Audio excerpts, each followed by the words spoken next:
How to make PDF in Camscanner app. Hello and welcome back everybody. In today's video, we are going to provide you with a step-by-step guide in order to do so. We can follow this method for that and it is super easy. So we can install the Camscanner application from the Play Store or the App Store. And we can open up the app and sign in with our Google account, Facebook, or email. After that, we can tap on the camera button in our bottom right corner of the screen and we can either pick up a picture at the moment, take a photo of a document, and Camscanner will auto detect the edges and adjust the corners if needed, or you can import it from gallery and select it. So for example, I'm just gonna select this document right here, and there we go. Now we can enhance the scan.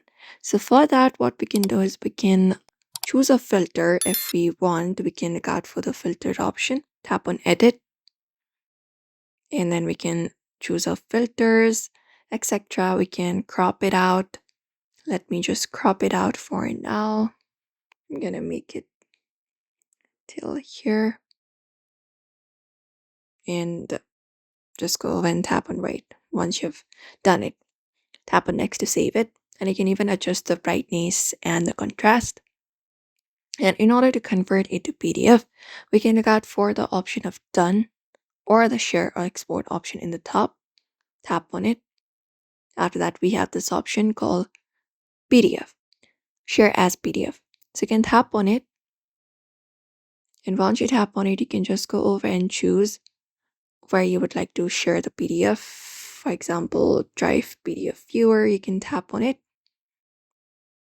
And then you can just go over and share it. So we have this layout available. Now the PDF has been done. You can even choose out the layout before doing so and look out for the orientation, quality, etc. and save it up.